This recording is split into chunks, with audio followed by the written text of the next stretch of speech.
आपका स्वागत है टारगेट सरकारी नौकरी चैनल पर। मैं हर्षाद अली।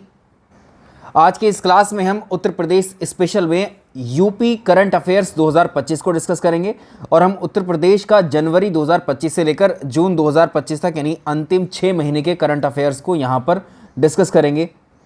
आपसे रिक्वेस्ट है वीडियो को आप लाइक कर दीजिएगा और इसको शेयर भी कीजिएगा, और जो लोग इस चैनल पर नए हैं चैनल को सब्सक्राइब करके बेल आइकन प्रेस कर लीजिएगा ताकि हमारे वीडियोज़ के नोटिफिकेशंस आपको समय से मिल सकें। इसके अलावा यदि आप तैयारी कर रहे हैं यूपी पीएससी की, BEO, RO, LT grade, UP police, SSC किसी भी एग्ज़ाम की तैयारी के लिए आपको जीएस के नोट्स या इन सभी एग्ज़ाम से रिलेटेड नोट्स यदि आपको चाहिए तो आप हमें 8700739033 पर संपर्क कर सकते हैं।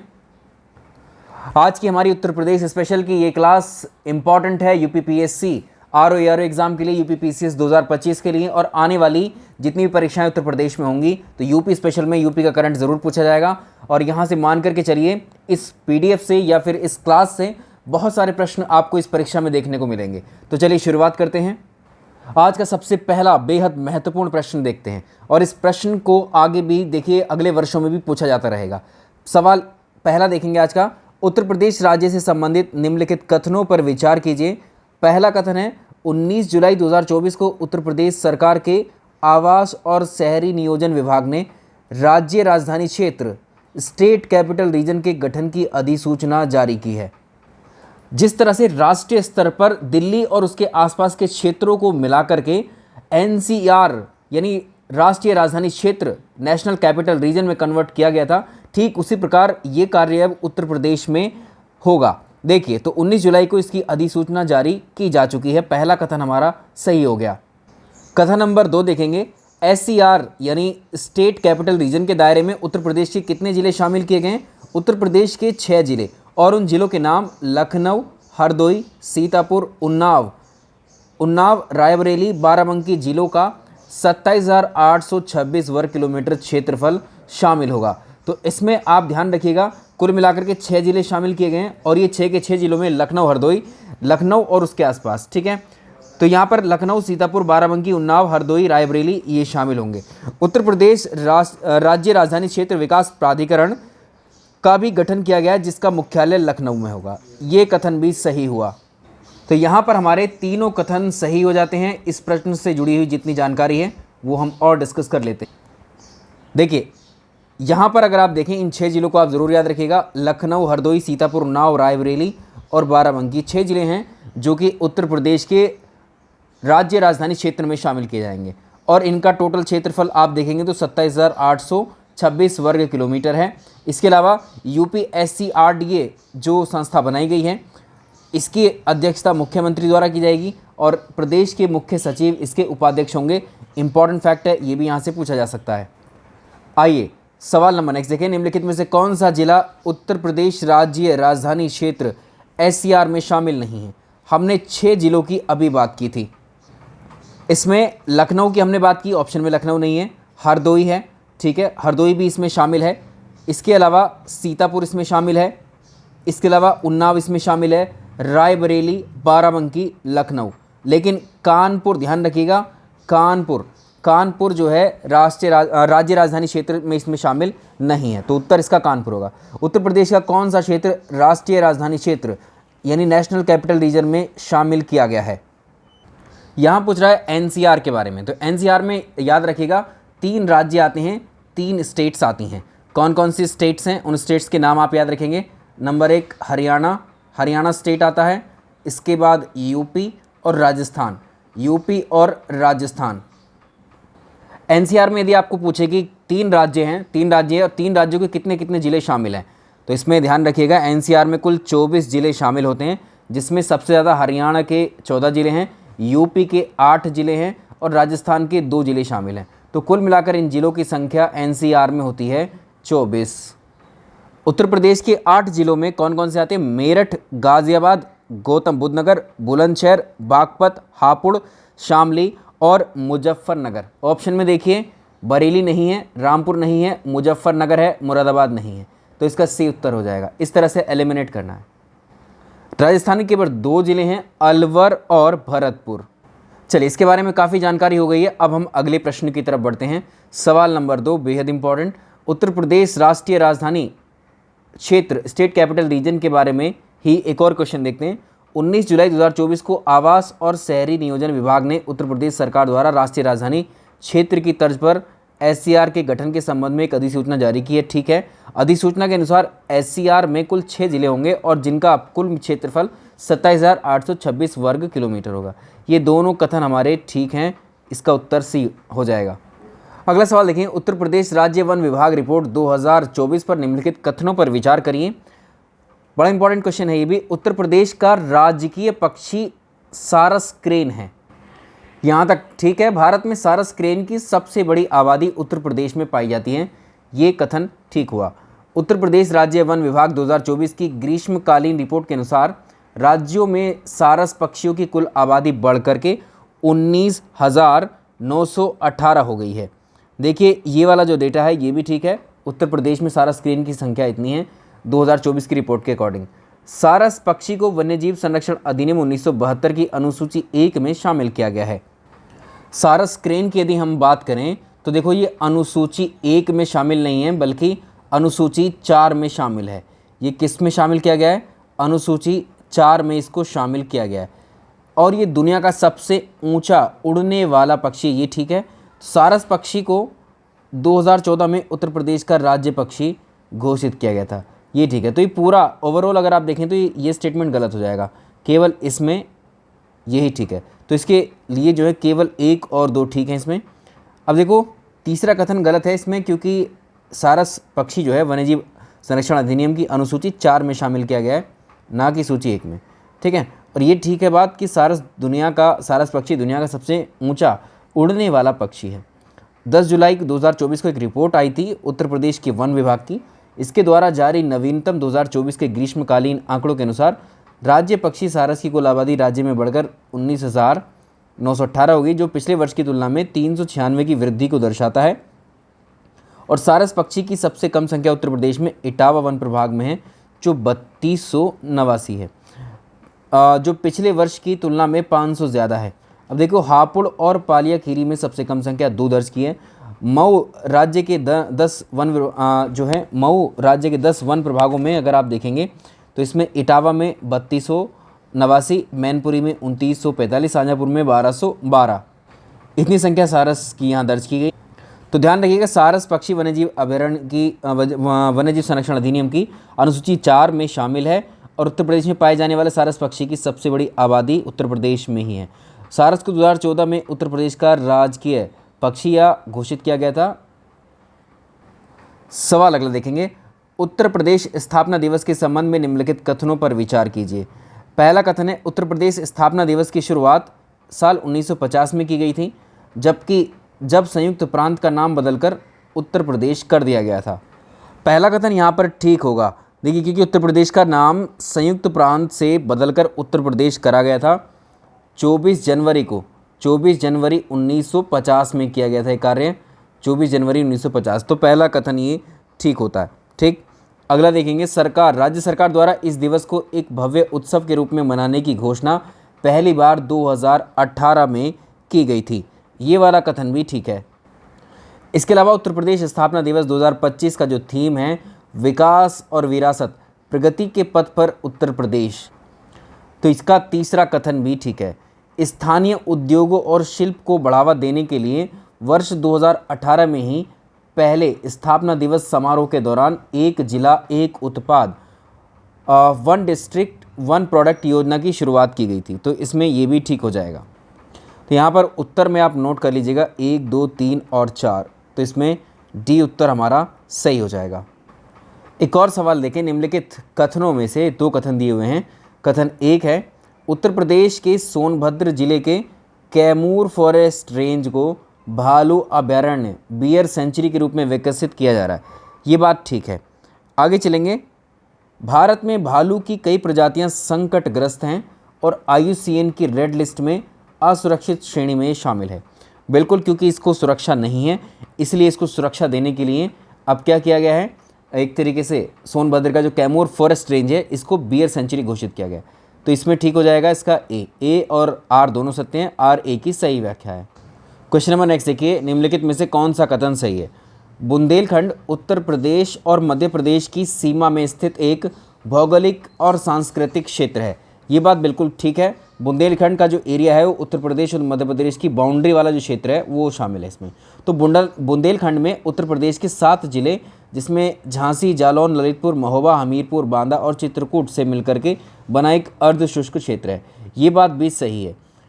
उत्तर प्रदेश के 7 जिले हैं और मध्य प्रदेश के 6 जिले मिलकर के बुंदेलखंड क्षेत्र का निर्माण करते हैं। हाल फिलहाल में उत्तर प्रदेश सरकार के द्वारा बुंदेलखंड क्षेत्र को सौर ऊर्जा, सोलर एनर्जी का प्रमुख केंद्र बनाने के लिए योजनाबद्ध तरीके से कार्य किया जा रहा है।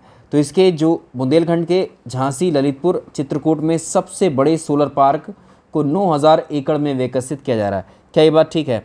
बिल्कुल सही बात है। ये बुंदेलखंड क्षेत्र में 2000 मेगावाट का सोलर पावर प्लांट इसमें विकसित किया जाएगा। तो इसका उत्तर हो जाएगा, ये चारों इसमें सही हैं। तो एक सरकारी मैगजीन है, इसको देख लीजिए। उत्तर प्रदेश सरकार के द्वारा 10,000 करोड़ रुपए की सौर ऊर्जा परियोजनाओं को देखें। इसमें उत्तर प्रदेश सरकार ने राज्य में 22,000 मेगावाट की नवीकरणीय ऊर्जा क्षमता हासिल करने के लिए 10,000 करोड़ रुपए के बजट से अधिक मूल्य की सौर ऊर्जा परियोजनाओं को मंजूरी दी है। इसके तहत बुंदेलखंड क्षेत्र के अंतर्गत आने वाले झांसी, ललितपुर, चित्रकूट जिलों में 2000 मेगावाट की 3 सौर ऊर्जा परियोजनाएं स्थापित करी जाएंगी। ऐसे सोलर पावर प्लांट इसमें लगेंगे। तो बुंदेलखंड नामक क्षेत्र किस सीमा के अंतर्गत आता है? अभी देखा है उत्तर प्रदेश और मध्य प्रदेश की जो सीमा है वही बुंदेलखंड का निर्माण करती है क्षेत्र। तो बुंदेलखंड मध्य प्रदेश और उत्तर भारत में एक पर्वत श्रृंखला है। तो यह उत्तर प्रदेश मध्य प्रदेश की सीमा है। बुंदेलखंड का बड़ा हिस्सा मध्य प्रदेश में है। झांसी बुंदेलखंड का सबसे बड़ा शहर है। जिन लोगों ने सेशन को लाइक और शेयर नहीं किया है, एक बार ज़रा लाइक कर दीजिएगा सेशन को। देखो, यहाँ पर हम करंट अफेयर्स तो डिस्कस कर रहे हैं, साथ ही इसका स्टैटिक भाग भी डिस्कस कर रहे हैं। तो जैसे अभी हमने देखा बुंदेलखंड वाले क्षेत्र को यहाँ पर डेवलप किया जा रहा है। तो यहाँ पर और प्रश्न बन सकते हैं, निम्नलिखित में से कौन सा जिला है जो उत्तर प्रदेश के बुंदेलखंड क्षेत्र से संबंधित है? तो याद रखिएगा आप, उत्तर प्रदेश के कुल मिलाकर के 7 जिले ऐसे हैं जो बुंदेलखंड क्षेत्र में आते हैं। कौन कौन से हैं? तो बुंदेलखंड में जो है उत्तर प्रदेश और मध्य प्रदेश के ज़िले आते हैं। झांसी, जालौन, ललितपुर, महोबा, हमीरपुर, बांदा, चित्रकूट। तो इसमें देखो, महोबा किससे संबंधित है? महोबा संबंधित है किससे? बुंदेलखंड से। फतेहपुर, सोनभद्र, श्रावस्ती नहीं आते। सोनभद्र की अपनी विशेषताएं हैं, तो ये इसके अंतर्गत नहीं आता, लेकिन उत्तर प्रदेश का दूसरा सबसे बड़ा ज़िला है।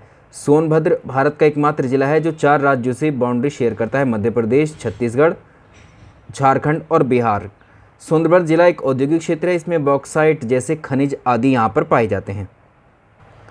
इसके अलावा बुंदेलखंड एक पर्वतमाला भी है। झांसी बुंदेलखंड का सबसे बड़ा शहर है। बुंदेलखंड को पहले जेजा भुक्ति या जेजिक भुक्ति के नाम से जाना जाता था। बुंदेलखंड क्षेत्र का जो क्षेत्रफल है लगभग 70,000 वर्ग किलोमीटर है और इसमें उत्तर प्रदेश के 7 जिले हैं, मध्य प्रदेश के 6 जिले हैं। कौन कौन से जिले हैं मध्य प्रदेश के भी ध्यान रखिएगा। तो मध्य प्रदेश के बुंदेलखंड के अंतर्गत आने वाले 6 जिले दतिया, टीकमगढ़, छतरपुर, इसके अलावा पन्ना, सागर, दमोह, ये हैं मध्य प्रदेश के 6 जिले। झांसी, ललितपुर, जालौन, हमीरपुर, महोबा, बांदा, चित्रकूट, ये 7 जिले किसके हैं? ये 7 जिले उत्तर प्रदेश के हैं। ये सब मिला करके कहलाता है बुंदेलखंड वाला क्षेत्र। सेशन को आप लोग ज़्यादा से ज़्यादा शेयर कर दीजिएगा इसको, और जिन्होंने लाइक नहीं किया है तो सेशन को लाइक भी कर देंगे। रिस्पॉन्स आपका पुरानी क्लासेस पे बड़ा कम ही आ रहा है, तो आप थोड़ा सा सपोर्ट करिए यहाँ पर। देखिए, अगला सवाल देखेंगे और ये कंटेंट आप देखेंगे, बहुत क्वालिटी कंटेंट है आपके लिए, परीक्षा की तैयारी के लिए बहुत ज़्यादा चेंजेस हमने किए हैं इस बार इसमें। वीर रथ पार्क के संदर्भ में निम्नलिखित कथनों पर विचार करें।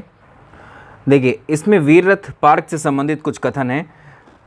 स्वतंत्रता संग्राम के नायकों के सम्मान में उत्तर प्रदेश के नोएडा में एक संग्रहालय और एक ओपन एयर थिएटर के साथ वीर रथ पार्क विकसित किया जाएगा। क्या ये नोएडा में ही विकसित किया जा रहा है?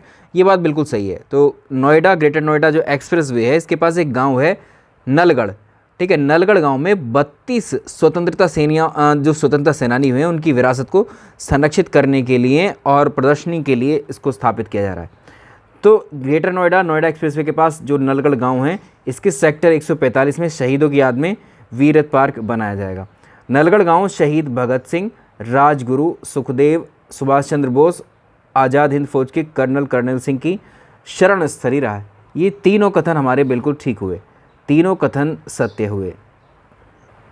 यहाँ पर आप अधिक जानकारी के लिए इनको भी पढ़ सकते हैं। यहाँ पर देखिए, वीरत पार्क का डिज़ाइन ओरियन आर्किटेक्ट्स के द्वारा तैयार किया गया है। तो जो नालगढ़ गांव है ये शहीद भगत सिंह, राजगुरु, सुखदेव, सुभाष चंद्र बोस, आज़ाद हिंद फौज के कर्नल की जो शरण स्थली रहा है। माना जाता है कि लड़ाके यहीं पर रहकर ब्रिटिश सेना पर हमला करने की रणनीति बना रहे थे अंग्रेज़ों के खिलाफ।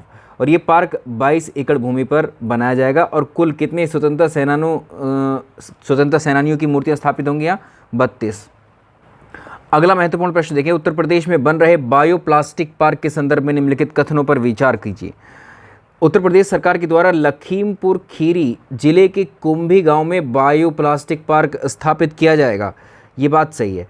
तो बायोप्लास्टिक पार्क का निर्माण बलरामपुर शुगर मिल फर्म के द्वारा किया जाएगा और उत्तर प्रदेश एक्सप्रेस वे औद्योगिक विकास प्राधिकरण यूपीईडा इस पार्क के विकास में नोडल एजेंसी होगी। ठीक बात है। बायोप्लास्टिक एक प्रकार की प्लास्टिक है जो मक्का, सूरजमुखी, चुकंदर आदि प्राकृतिक सामग्रियों से बनाया जाता है। और बायोप्लास्टिक के उपयोग से न केवल पर्यावरणीय स्थिरता को बढ़ावा मिलेगा बल्कि इसका उपयोग पैकेजिंग और इलेक्ट्रॉनिक्स और अन्य औद्योगिक उत्पादों जैसे विभिन्न उद्योगों में भी किया जा सकेगा। तीनों ही ठीक हैं, ये तीनों ही सही हैं, तीनों कथन इसमें सही होंगे। सवाल नंबर नेक्स्ट देखेंगे, धनौरी आर्द्रभूमि पर सवाल है ये। धनौरी आर्द्रभूमि के संदर्भ में निम्नलिखित कथनों पर विचार कीजिए। धनौरी या धानौरी आर्द्रभूमि उत्तर प्रदेश के गौतम बुद्ध नगर जिले में स्थित है, जो सारस क्रेन के लिए एक महत्वपूर्ण निवास स्थान है। तो ये बात सही है। उत्तर प्रदेश सरकार ने कहा है कि धनौरी को आर्द्रभूमि के रूप में अधिसूचित करने की जो प्रक्रिया है वो अभी ये मतलब इसको आर्द्रभूमि के रूप में अधिसूचित करने की प्रक्रिया अभी चल रही है। ये भी ठीक है, अभी इसको घोषित नहीं किया गया है, तो 1 और 2 दोनों इसके ठीक हो जाएंगे। तो देखो यहाँ पर इसका अपना ही महत्व है। और उत्तर प्रदेश का गौतम बुद्ध नगर जो है इसके ग्रेटर नोएडा में स्थित है ये। ओखला पक्षी अभयारण्य सूरजपुर आर्द्रभूमि के निकट स्थित है ये। और यमुना बेसिन से लगभग यमुना नदी से 15 किलोमीटर की डिस्टेंस पर है। अगला सवाल देखें, उत्तर प्रदेश गौरव सम्मान 2024 जो कि 2023-24 के लिए घोषित किया गया है, इसके संबंध में निम्नलिखित कथनों पर विचार करिए। उत्तर प्रदेश सरकार ने कुछ वर्ष पहले यश भारती पुरस्कार को बंद किया था, इसके स्थान पर उत्तर प्रदेश गौरव सम्मान शुरू किया, ये ठीक है क्या? देखिए ये एक ही कथन है, ये यहाँ पर एक कथन यहाँ तक है। दूसरा कथन क्या है? ये सम्मान उन व्यक्तियों को दिया जाता है जिन्होंने कला, संस्कृति, साहित्य, शिक्षा, विज्ञान, खेल, सामाजिक सेवा और अन्य क्षेत्रों में उत्कृष्ट योगदान दिया। ये बात भी बिल्कुल ठीक है, तो ये कथन 2 मानिए इसको, ये भी ठीक है।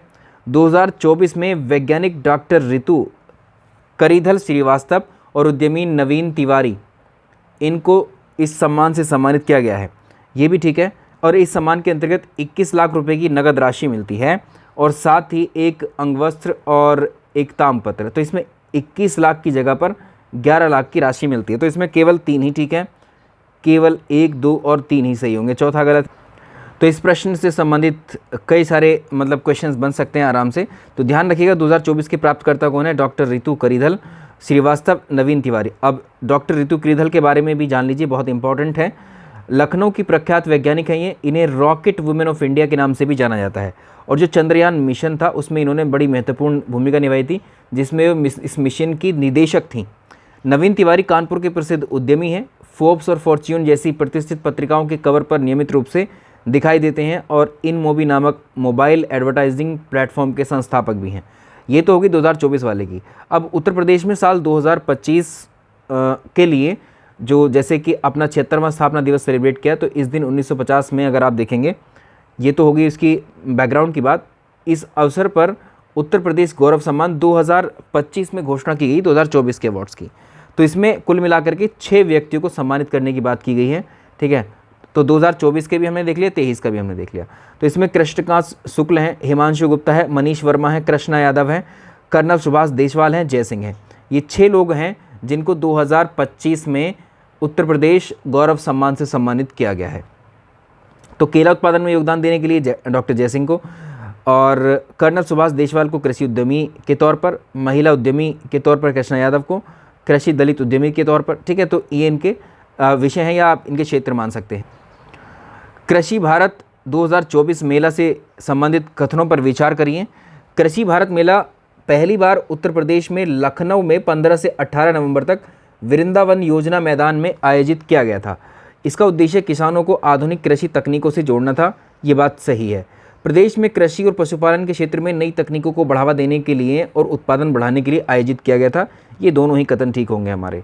सवाल नंबर अगला देखो यहाँ से जुड़े हुए कितने भी प्रश्न हैं पूछे जा सकते हैं। राज्य सरकार, उत्तर प्रदेश राज्य सरकार के द्वारा जो आंकड़े जारी किए गए हैं, तो उत्तर प्रदेश में 2016-17 की तुलना में 2023-24 में दालों के उत्पादन में कितनी वृद्धि देखी गई है, आपको ये बताना है। तो इसके अंतर्गत देखो, चलिए अगले प्रश्न की तरफ चलते हैं। तो पहले इस प्रश्न का उत्तर देख लीजिए। इसमें टोटल वृद्धि जो देखी गई वो 36% है। ठीक है, इसके साथ एडिशनल जो आंकड़ा है वह हमें डिस्कस करना है आपके साथ में। 8 जुलाई 2024 को राज्य सरकार के द्वारा जो जारी आंकड़े हैं उसमें 2016-17 की तुलना में 2023-24 में दालों के उत्पादन में 36% की वृद्धि देखी गई। तो 2.39 मिलियन मीट्रिक टन से बढ़कर के 3.255 मिलियन मीट्रिक टन हो गया इसका। भारत में दलहन की स्थिति को अगर आप देखेंगे तो भारत विश्व भर में दलहन का सबसे बड़ा उत्पादक है। ठीक है, दालों का उत्पादन सबसे ज़्यादा भारत में। वैश्विक उत्पादन में हम 25% का कंट्रीब्यूशन करते हैं। उपभोक्ता अगर खपत देखें तो भारत की 27% है पूरे विश्व में। तो आयातक भी है भारत, तो आयात भी करने की ज़रूरत पड़ती है, उत्पादक भी है। तो खाद्यान्न क्षेत्र में दलहन की हिस्सेदारी अगर आप देखेंगे तो 20% है और देश के कुल खाद्यान्न उत्पादन में इसका योगदान लगभग 7 से 10% है। तो शीर्ष अगर आप देखेंगे 5 दलहन उत्पादक राज्य कौन से हैं? मध्य प्रदेश, महाराष्ट्र, राजस्थान, उत्तर प्रदेश और कर्नाटक। सवाल अगला देखें, उत्तर प्रदेश में साधो जग दर्शन मेला महोत्सव 2024 किससे संबंधित है? निम्नलिखित पर विचार करिए। 20 से 22 जून 2024 के मध्य उत्तर प्रदेश के लखनऊ में स्थित उर्दू अकादमी, तो यहाँ से उर्दू अकादमी सभागार में साधो जग दर्शन मेला का 3 दिवसीय महोत्सव आयोजित किया गया। ठीक बात है। वर्ष 2024 में कबीर दास की जयंती 22 जून 2024 को मनाई गई। इस महोत्सव का उद्देश्य अंतर्राष्ट्रीय योग दिवस, अंतर्राष्ट्रीय संगीत दिवस, कबीर की जयंती पर कबीर की शिक्षाओं को उजागर करना है। तीनों ही लक्ष्य हैं इसके। ठीक है, डायरेक्ट प्रश्न पूछ सकता है 20 से 22 जून 2024 के मध्य साधो जग दर्शन मेला महोत्सव कहाँ पर आयोजन किया गया? तो ये लखनऊ में हो जाएगा। ठीक है, लखनऊ में भी कहाँ पर?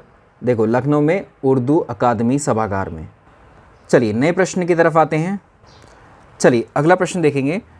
उत्तर प्रदेश अनमोल रत्न पुरस्कार 2025 का आयोजन 31 मार्च 2025 को ताज होटल में लखनऊ में तपस्या फाउंडेशन ट्रस्ट ने किया। ये बात सही है। पूर्व मुख्यमंत्री श्री अखिलेश यादव ने इस वर्ष ये पुरस्कार विज्ञान के क्षेत्र में उनको उत्कृष्ट योगदान देने के लिए निखिल सिंघल को दिया। तो यहाँ पर एक चीज़ ध्यान रखिएगा, ये प्रश्न आधा गलत है आधा सही है। मिला तो निखिल सिंघल को ही है, ठीक है, और अखिलेश यादव के द्वारा ही सम्मानित किया गया। लेकिन निखिल सिंघल एक प्रतिष्ठित मीडिया रणनीतिकार, ठीक है, मीडिया जगत से जुड़े हुए हैं। यहाँ पर विज्ञान के क्षेत्र में बोला हुआ है। ठीक है, तो नाम ठीक है, निखिल सिंघल को ही मिला है, लेकिन वो विज्ञान क्षेत्र से संबंधित नहीं है। एक ही कथन ठीक होगा। दोनों कथन यहाँ पर कर लेंगे तो यहाँ पर हो जाएगा मीडिया जगत, जोड़ना पड़ेगा हमें।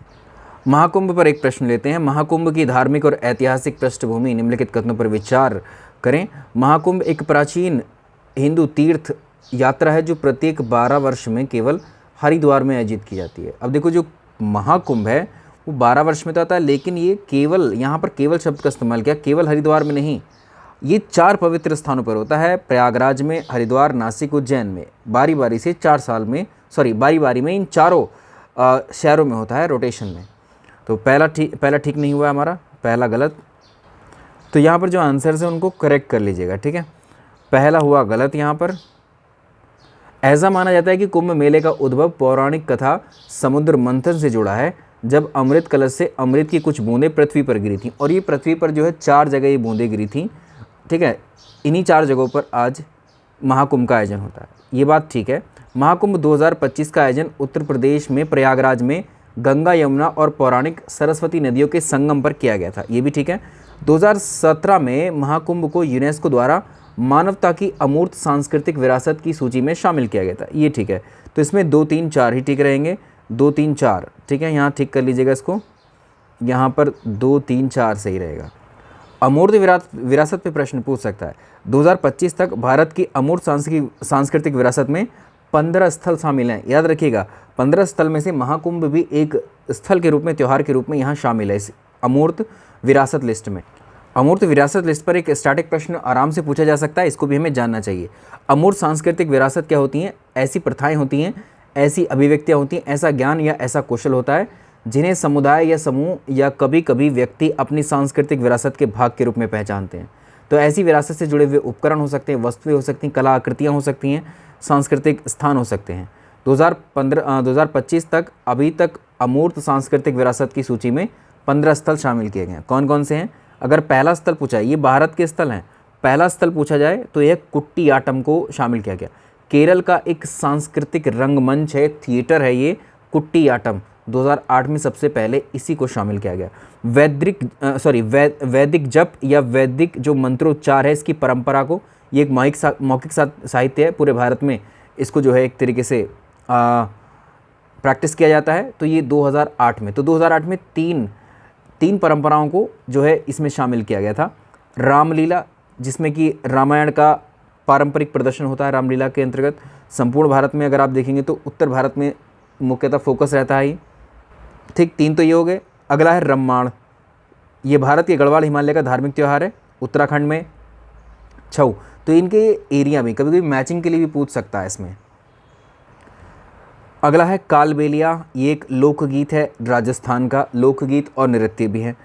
मेदुयेट्टू, ये कला प्रदर्शन है, केरल का अनुष्ठान थिएटर नृत्य नाटक है, केरल का, ये 2010 में इसको घोषित किया गया। लद्दाख का बौद्ध जप है, ये मौखिक साहित्य है, लद्दाख जम्मू कश्मीर में प्रैक्टिस किया जाता है, इसको 2012 में घोषित किया गया। संकीर्तन, ये एक गायन है जिसमें ढोल बजाना, नृत्य आदि शामिल है, मणिपुर का है, ये 2013 में शामिल किया गया। तो भारत के जंडियाला गुरु के ठठेरों के बीच में बर्तन बनाने की पारंपरिक पीतल और तांबे की कारीगरी, ये हस्तशिल्प है, ये पंजाब में प्रसिद्ध है, 2014 में इसको अमूर्त विरासत में शामिल किया गया। नवरोज़ को शामिल किया गया, संपूर्ण भारत में मनाया जाता है त्यौहार, और 2016 में इसको घोषित किया गया। अब देखो यहाँ इंपॉर्टेंट है, योग जो है भारत के संपूर्ण भारत में इसको सेलिब्रेट किया जाता है, और योग पूरे विश्व में फैल गया है भारत से। अगर आप देखेंगे तो 2016 में इसको घोषित किया गया था, योग एक प्रदर्शन है। कुंभ मेला, तो कुंभ मेले की हमने बात की थी, साल 2017 में इसको जो है अमूर्त विरासत लिस्ट में इसको शामिल किया गया था। हरिद्वार, प्रयागराज, नासिक, उज्जैन में ये 12-12 साल के रोटेशन पर होता है। इसके अलावा देखिए कुंभ मेले को 2017 में इसको अमूर्त विरासत लिस्ट में शामिल किया गया। 2021 में पश्चिम बंगाल की दुर्गा पूजा को जो है इसमें शामिल किया गया, और लेटेस्ट अगर आपसे पूछेगा तो 2023 में शामिल किया गया था गुजरात की गरबा नृत्य को। ठीक, तो ये 15वीं अमूर्त विरासत है भारत की। याद रखेंगे, कुछ डेटा और है। तो भारत में यूनेस्को के द्वारा मान्यता प्राप्त कुल 42 मूर्त, देखो 42 मूर्त विरासत धरोहर स्थल हैं, जिसमें से 34 तो सांस्कृतिक हैं, 7 प्राकृतिक हैं और 1 मिश्रित है, और 15 अमूर्त सांस्कृतिक विरासतें हैं। इनमें से डेटा आपको जो है सारा याद रखना है। इसके अलावा यूनेस्को के बारे में भी प्रश्न पूछ सकता है। यूनेस्को संयुक्त राष्ट्र की एक एजेंसी है जो वैश्विक स्तर पर शिक्षा, विज्ञान और संस्कृति के क्षेत्र को प्रमोट करती है, और इसके लिए 1945 में लंदन में संयुक्त राष्ट्र सम्मेलन आयोजन किया गया था, और इसकी स्थापना अगर आप देखेंगे तो 16 नवंबर 1945 को यूनेस्को की स्थापना की गई थी। इन पर सवाल कैसे बनता है? यूनेस्को की अमूर्त सांस्कृतिक विरासत की सूची में निम्नलिखित में से कौन सा नवीनतम समावेश है? अभी हाल फिलहाल में या लेटेस्ट जो 15वां है वो गुजरात का गरबा नृत्य है, गरबा नृत्य। निम्नलिखित में से कौन सी यूनेस्को की अमूर्त सांस्कृतिक विरासत सूची में शामिल नहीं है? तो 2 तरह से ये प्रश्न आता है। यक्षगान शामिल नहीं है, बाकी छऊ नृत्य, वैदिक भजन की परंपरा, लद्दाख का बौद्ध भजन, ये भी हमने देखा है उसमें। 29 जनवरी 2025 को उत्तर प्रदेश सरकार ने महाकुंभ 2025 के दौरान मौनी अमावस्या के अवसर पर जो प्रयागराज में घटना हुई थी उसकी जांच के लिए, जो भगदड़ मची थी उसकी जांच के लिए एक कमेटी बनाई थी, आयोग का गठन किया गया था, न्यायिक आयोग का। उसके अध्यक्ष आपको बताना है वो न्यायमूर्ति हर्ष कुमार है, न्यायमूर्ति हर्ष कुमार है। अगला सवाल देखिए, यहाँ पर विश्व पहला मतलब क्वेश्चन नेक्स्ट देखेंगे। विश्व वेटलैंड दिवस 2025 उत्तर प्रदेश के गोंडा जिले में स्थित जो पार्वती आर्गा पक्षी अभ्यारण्य है इसमें मनाया गया। ये बात ठीक है। विश्व वेटलैंड दिवस की थीम थी वेटलैंड्स और मानव कल्याण, जो स्वस्थ वेटलैंड्स के महत्व पर केंद्रित थी। ये गलत है, तो इसमें केवल एक ही सही है। और इसकी थीम याद रख लीजिएगा, हमारे साझे भविष्य के लिए आर्द्र भूमि की रक्षा है, protecting wetlands for our shared future. इसी से जुड़े हुए कुछ इंपॉर्टेंट पॉइंट्स पर भी नज़र डालेंगे। उत्तर प्रदेश में किस स्थल को रामसर स्थल के रूप में नामित किया गया? तो ये पार्वती अर्गा इसमें हो जाएगा। तो भारत में कुल रामसर साइट्स कितनी हैं जून 2025 तक? 91, सबसे ज़्यादा भारत में रामसर साइट तमिलनाडु राज्य में है, 20 रामसर स्थल हैं। उत्तर प्रदेश में दूसरे नंबर पर हैं सबसे ज़्यादा, 10 रामसर स्थल हैं उत्तर प्रदेश के। ठीक है, तो अब देखो 10 के 10 हमें पता होनी चाहिए कौन कौन से हैं और कहाँ पर हैं, ये भी आपको मालूम होना चाहिए उत्तर प्रदेश के कौन से ज़िले में। उत्तर प्रदेश में रामसर साइट्स में पहला देखिए नवाबगंज पक्षी अभयारण्य, अब इसका वर्तमान में जो नया नाम है वो शहीद चंद्रशेखर आज़ाद पक्षी अभयारण्य है, उन्नाव जिले में है। पार्वती आर्गा जो है पक्षी अभयारण्य गोंडा जिले में है। समन पक्षी अभयारण्य मैनपुरी में है। समसपुर पक्षी अभयारण्य रायबरेली में है। सांडी पक्षी अभयारण्य हरदोई में है। सरसई नवार झील इटावा में है। और सुर सरोवर पक्षी अभयारण्य, इसको कीथम झील भी कहते हैं, ये आगरा जिले में है। ऊपरी गंगा नदी ये ब्रजघाट से नरोरा तक का क्षेत्र है, ये उत्तर प्रदेश में रामसर साइट्स में शामिल है। बघीरा पक्षी अभयारण्य ये संत कबीर नगर में है। हैदरपुर वेटलैंड मुजफ्फरनगर और ये बिजनौर के बॉर्डर पर है। तो ये 10 रामसर साइट्स हैं उत्तर प्रदेश की, ये ध्यान रखिएगा। अब देखो इसमें भी कुछ और, सुर सरोवर पक्षी अभयारण्य उत्तर प्रदेश के किस जिले में है, तो यहाँ से आराम से आप पहचान पाओगे ये आगरा में है। ठीक, इस तरह से प्रश्न बनता है। तो पश्चिमी उत्तर प्रदेश के हैदरपुर वेटलैंड को देश का 47वां और उत्तर प्रदेश का 10वां और विश्व का 2463वां रामसर स्थल के रूप में इसको घोषित किया गया था। उत्तर प्रदेश का और भारत का पहला रामसर स्थल, तो ध्यान रखिएगा यहाँ से इस टर्म को हटा देते हैं। तो उत्तर प्रदेश का ठीक है, उत्तर प्रदेश का पहला रामसर स्थल ऊपरी गंगा जो ब्रजघाट से नरोरा तक है, इसको घोषित किया गया था साल 2005 में। और भारत का पहला रामसर स्थल चिल्का झील जो कि उड़ीसा में है। विश्व आर्द्र भूमि दिवस 2 फरवरी 1971 को जो है इसको घोषित किया गया था। अब देखो निम्नलिखित में से रामसर अभिषेक के समय पहला रामसर स्थल नामित किसको किया गया था, तो भारत में पहला रामसर वेटलैंड किसको घोषित किया गया था, चिल्का लेक को। निम्नलिखित में से कौन सी आर्द्र भूमि को रामसर स्थल के रूप में नामित किया गया था, ये यूपीएससी में प्रश्न पूछा हुआ था प्रीवियस ईयर का। तो इसमें चिल्का झील, लोकटक झील, केवलादेव राष्ट्रीय उद्यान, वुलर लेक, ये सारे इसमें शामिल हैं। ठीक है, जो लेटेस्ट नए वाले वेटलैंड्स हैं उनको भी देख लीजिएगा, जैसे 85। अब देखो नेक्स्ट देखो अभी लेटेस्ट पूछेगा तो राजस्थान में जो मेनार वेटलैंड्स है, ठीक है, राजस्थान की खीचन वेटलैंड्स हैं, ये 2 अभी लेटेस्ट 2025 में घोषित की गई हैं, लेकिन इनसे पहले और घोषित की गई 2025 में 3-4 और हैं। उदवा झील झारखंड की, ये भी इसमें आ गई। सिक्किम की खेचोपल्लरी वेटलैंड है। तमिलनाडु का सक्कर कोटई पक्षी अभयारण्य है और तमिलनाडु का थैथरंगल पक्षी अभयारण्य है। ठीक है, अभी लेटेस्ट बात के 2 पूछेगा तो इनमें से देंगे खीचन और मेनार। खीचन और मेनार के बारे में हम कुछ चीज़ें देख लेते हैं। ठीक, आर्द्र भूमि जो है वेटलैंड्स जो होते हैं एक तरीके से दलदली क्षेत्र होते हैं जहाँ पर कुछ पानी की मात्रा भी मिलती है, कीचड़ टाइप, और वहाँ पर कुछ पक्षी और वहाँ पर जो जैव विविधता आपको देखने को मिलती। देखिए यहाँ किस तरह के पक्षी हैं, बहुत सारे पक्षी जो बाहर से आते हैं, ठीक है, प्रवासी पक्षी होते हैं। और यहाँ देखिए बड़ा खूबसूरत नज़ारा यहाँ नज़र आ रहा है। तो राजस्थान की जो खीचन है, फलोदी, मेनार जो उदयपुर है, इन आर्द्र भूमियों को रामसर स्थल घोषित किया गया है, जिसमें भारत के रामसर स्थलों की संख्या अब 91 हो गई है, जो कि एशिया में सबसे ज़्यादा है। खीचन हज़ारों प्रवासी डेमोइसेल क्रेन, याद रखिएगा, डेमोइसेल क्रेन के लिए प्रसिद्ध है, जबकि मेनार पक्षी गांव है और अपने समुदाय के नेतृत्व वाले पक्षी संरक्षण प्रयासों के लिए महत्वपूर्ण है। तो राजस्थान में टोटल 4 रामसर साइट्स हो गई हैं, जिसमें सांबर झील है, केवलादेव राष्ट्रीय उद्यान है और 2 ये हो गए हैं खीचन और मेनार। ठीक है, तो खीचन भारत के राजस्थान का एक गाँव है जो जोधपुर जिले की फलोदी तहसील में स्थित है। ये गाँव बड़ी संख्या में कुरंजा यानी डेमोइसल क्रेन के लिए जाना जाता है, जो हर सर्दी में यहाँ आते हैं। देखिए कितना खूबसूरत नज़ारा है, आप देख पा रहे हैं। देखिए भाई सेशन को आप लोग लाइक और शेयर कर दीजिए प्लीज़, आपसे मेरी रिक्वेस्ट है। और ये सेशन आपको कैसा लगा इसको ज़रूर बताइएगा। 29 जनवरी 2025 को गणतंत्र दिवस परेड 2025 में सर्वश्रेष्ठ मार्चिंग दस्तों में झांकियों का परिणाम घोषित किया गया। इसमें किस राज्य की झांकी को सर्वश्रेष्ठ प्रथम पुरस्कार मिला। एक और चीज़, रात को हम 10 बजे 10 PM पर लाइव सेशन कंडक्ट करेंगे। ठीक है, लाइव हमारी प्रैक्टिस क्लास चलेगी, आप लोग उसमें डेली जुड़िएगा। ठीक है, प्रैक्टिस सेट या टेस्ट सीरीज़ हमारी 10 PM पर चलेगी, आप उसको ज्वाइन करिएगा। लाइव में देखेंगे आप कितने प्रश्न ठीक होते हैं आपके। चलिए आगे चलते हैं। या 9 से हम 11 भी रख सकते हैं या 10 से भी, आप देख लेंगे। तो इसमें देखिए, इसमें देखो उत्तर प्रदेश की जो झांकी है उसको सर्वश्रेष्ठ का जो है इसमें पुरस्कार दिया गया है। इसमें प्रथम स्थान पर उत्तर प्रदेश की झांकी जो कि महाकुंभ की थीम पर आधारित थी। स्वर्णिम भारत, विरासत और विकास, ये इसका थीम था। दूसरी त्रिपुरा की थी शाश्वत श्रद्धा। त्रिपुरा में 14 देवताओं की पूजा खर्ची आदि इस पर था इसका थीम। तीसरा था आंध्र प्रदेश, ये है एटिकोप्पा बोम्बुल पर्यावरण अनुकूल लकड़ी के खिलौने आदि इसमें दर्शाए गए थे। केंद्रीय मंत्रालय और विभाग की सर्वश्रेष्ठ झांकी जनजातीय कार्यालय मंत्रालय की थी। आगे देखेंगे काशी तमिल समागम 3.0 से संबंधित निम्नलिखित कथनों पर विचार करिए। ये कार्यक्रम 15 से 14 फरवरी तक चला। काशी तमिल समागम में के इस संस्करण का मुख्य विषय महर्षि अगस्त्य पर आधारित था। दोनों कथन हमारे ठीक हैं। तो देखो ये काशी तमिल समागम है क्या, तो तमिलनाडु और काशी के बीच में जो सांस्कृतिक समागम है, इन संस्कृतियों को साझा, ये पहले से बहुत रिलेशन है, कई हज़ार सालों पहले से।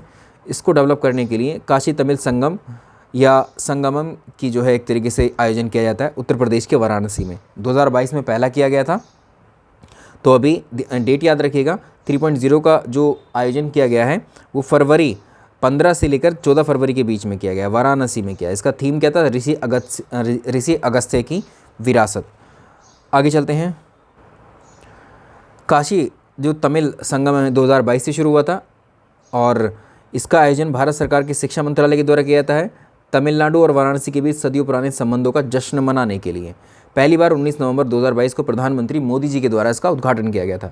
काशी उत्तर प्रदेश और तमिलनाडु के बीच ऐतिहासिक संबंध 15वीं शताब्दी से चले आ रहे हैं, जब मदुरा के राजा पराक्रम पांड्या अपने मंदिर शिवकाशी तमिलनाडु के लिए एक पवित्र लिंगम लाने के लिए काशी की यात्रा पर गए थे।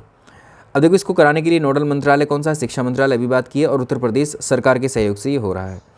आगे चलें। अगस्त्य मुनि वैदिक और पौराणिक ग्रंथों के एक प्रतिष्ठित सप्तऋषि हैं, जिन्हें तमिल भाषा और सिद्ध चिकित्सा का जनक माना जाता है। उनकी रचनाओं में अगस्त्य संहिता है, नाड़ी शास्त्र है, सिद्ध चिकित्सा के लिए आधारभूत माने जाते हैं। उन्होंने प्रथम तमिल व्याकरण और अगत्यम की रचना की थी। तमिल लिपि का प्रचलन किया इन्होंने।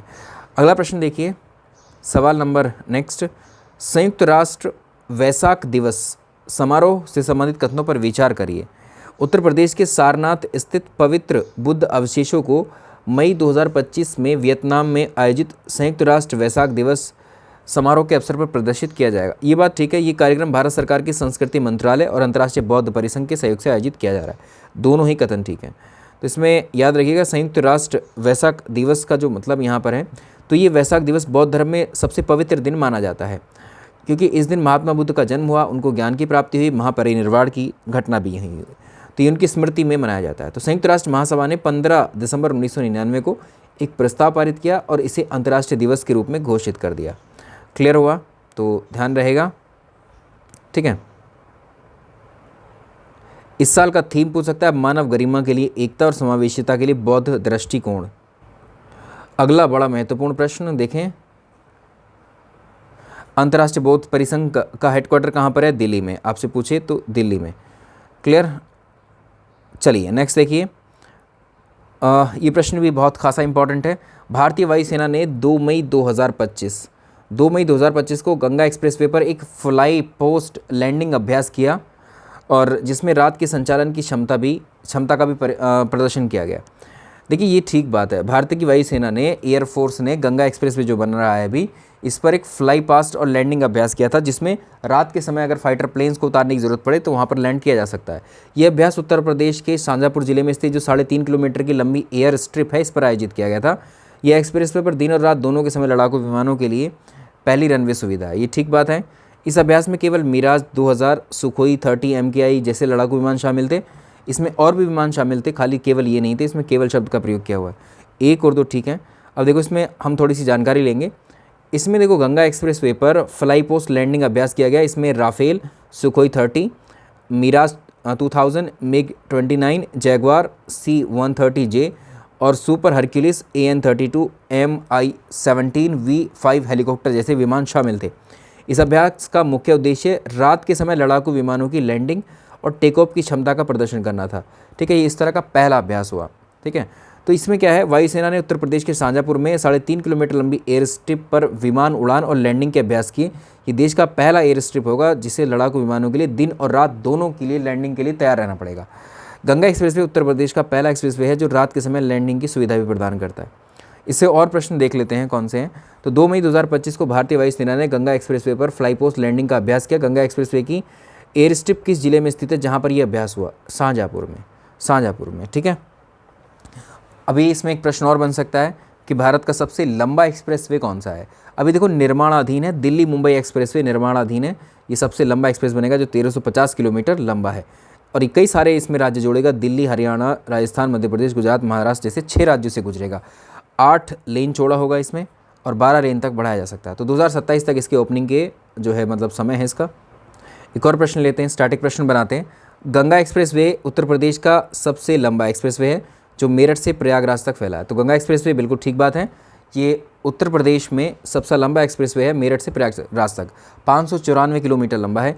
यह ग्रीनफील्ड एक्सप्रेसवे परियोजना है जिसमें 6 लेन चौड़ा है और भविष्य में विस्तार की भी क्षमता है, 8 लेन बनाया जा सकता है।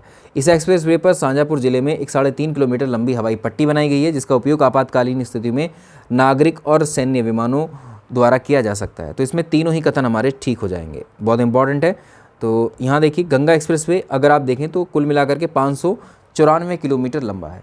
ठीक, उत्तर प्रदेश के 12 जिलों से होकर के ये गुजरेगा और ये एक्सप्रेसवे मेरठ से शुरू होगा और प्रयागराज तक जाएगा। जिन जिलों को जोड़ेगा कौन कौन से, पश्चिम से पूर्व की तरफ मेरठ, हापुड़, बुलंदशहर, अमरोहा, संभल, बदायूं, शाहजहाँपुर, हरदोई, उन्नाव, रायबरेली, प्रतापगढ़ और प्रयागराज। ठीक है, ध्यान रखेंगे इसमें। तो उत्तर गंगा एक्सप्रेसवे भारत में उत्तर प्रदेश राज्य की पूर्वी और पश्चिमी सीमाओं को जोड़ने वाली गंगा नदी के साथ निर्माणाधीन 1047 किलोमीटर। अब देखो हमने दिल्ली मुंबई एक्सप्रेसवे की बात की, वो भारत का सबसे लंबा एक्सप्रेसवे होगा निर्माणाधीन। उसके बाद में नंबर आता है सेकंड लॉन्गेस्ट हो जाएगा गंगा एक्सप्रेसवे। गंगा एक्सप्रेसवे का जो पहला चरण है 2 चरणों में बनाया जा रहा है। तो 594 किलोमीटर ये कंप्लीट हो चुका है। इसके अगला जो है वो 453 किलोमीटर का है इसका अगला विस्तार, तो ये 1000 के ऊपर पहुँच जाएगा, यानी सेकेंड नंबर पर आ जाएगा ये। सवाल अगला देखिए, निम्नलिखित में से कौन सा कथन सत्य नहीं है।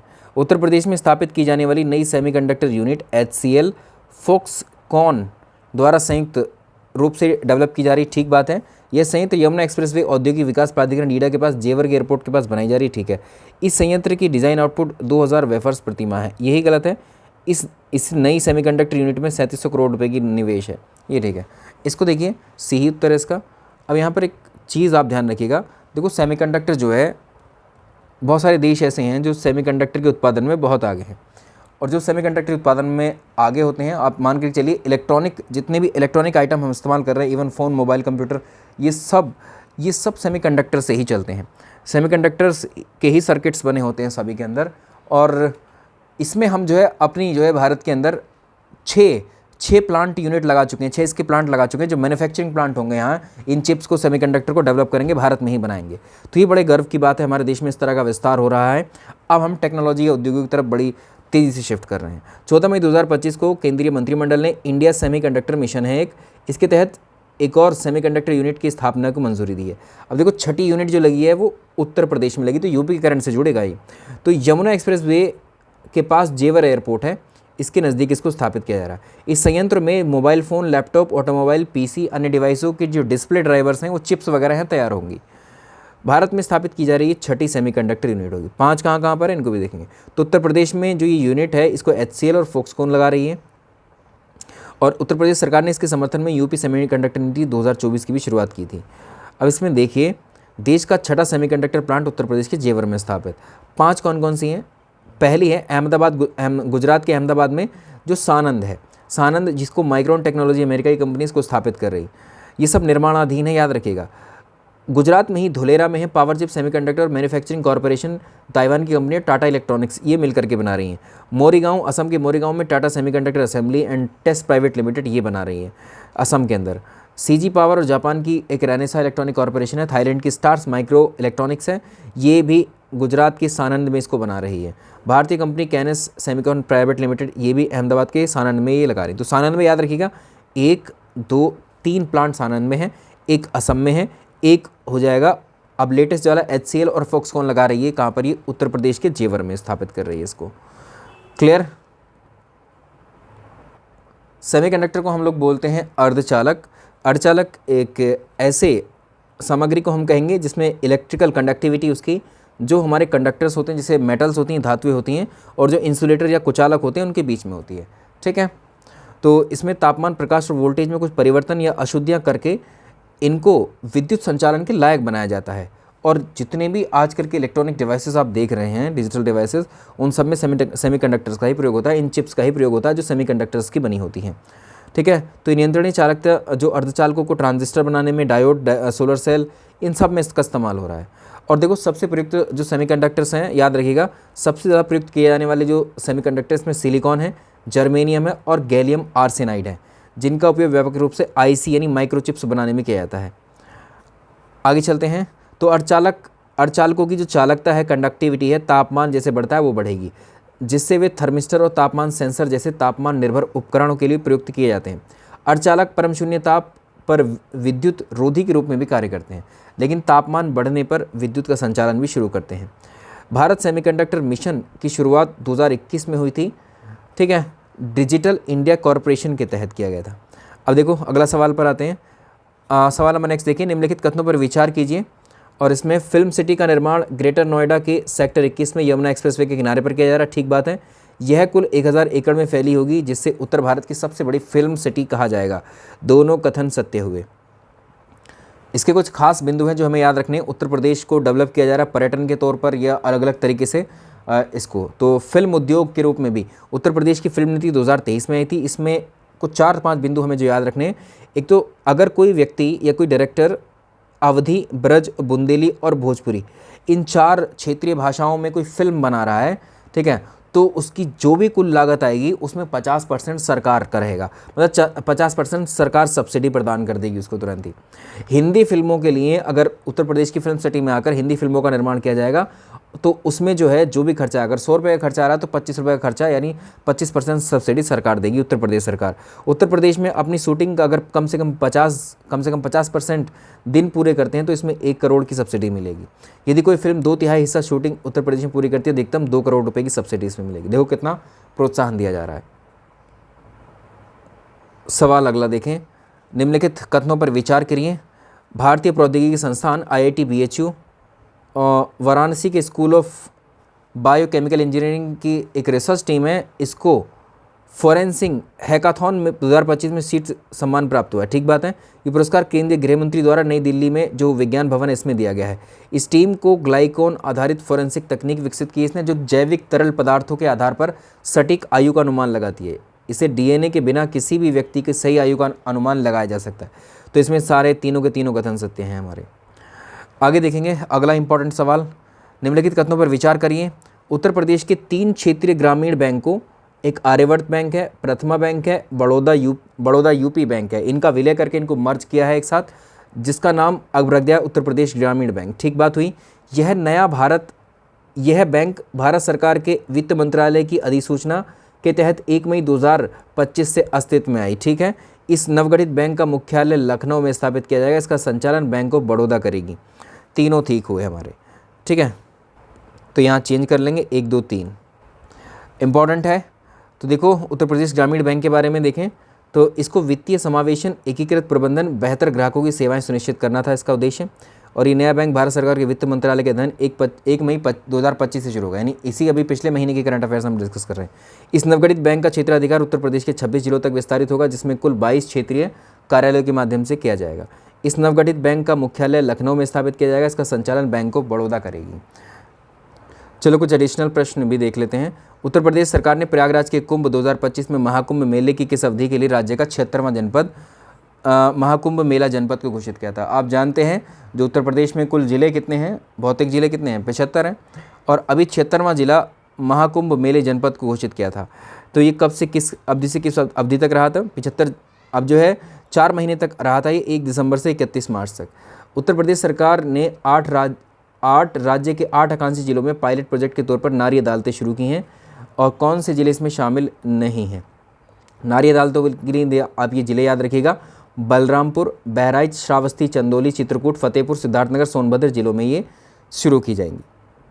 देखिए यहाँ तक तो हमने डिस्कस कर लिया इन क्वेश्चंस को, और आप मुझे बताइएगा कि ये क्वेश्चंस का स्तर कैसा है। आपके जो UPPSC की जो UPPCS परीक्षा है, RO की परीक्षा है, BO की परीक्षा है, इवन आपकी जो PET की परीक्षा होगी उसमें से बहुत सारे प्रश्न यहाँ से आने के पूरे चांसेस हैं। तो बहुत ज़्यादा ही महत्वपूर्ण प्रश्नों को हमने यहाँ पर कलेक्ट किया है, तो इनका आप अध्ययन अच्छे से कर लीजिए, प्रैक्टिस। ये वाला PDF हम आपको दे देंगे हमारे टेलीग्राम चैनल से, या व्हाट्सअप के माध्यम से आप इसको ले लीजिएगा। ठीक है, इस व्हाट्सअप के माध्यम से इस PDF को ले लीजिएगा। बाकी आपको कंप्लीट नोट्स अगर चाहिए किसी भी विषय के कंप्लीट नोट्स आपको चाहिए तो आप 8700739033 पर संपर्क कर सकते हैं। आप चाहे पेट के लिए पढ़ रहे हैं, किसी अन्य परीक्षा के लिए, चाहे बीपीएससी के लिए पढ़ रहे हैं, ठीक है, तो ये सारे आपको अवेलेबल हो जाएंगे। इसके अलावा हम आज रात 9 बजे या 10 बजे हमारी क्लास शुरू होगी, प्रैक्टिस करेंगे जिसमें हम, ठीक है। चलिए मिलते हैं फिर नेक्स्ट क्लास में। बाकी सेशन को लाइक और शेयर करना आप लोग ना भूलें, इसमें सपोर्ट आप बने रहिए। अभी एग्ज़ाम में आपका ज़्यादा समय नहीं है, लगभग 1 महीने का ही समय है, वो भी समय कम हो चुका है, ठीक है। चलिए मिलते हैं आपसे नेक्स्ट क्लास में। Thank you so much.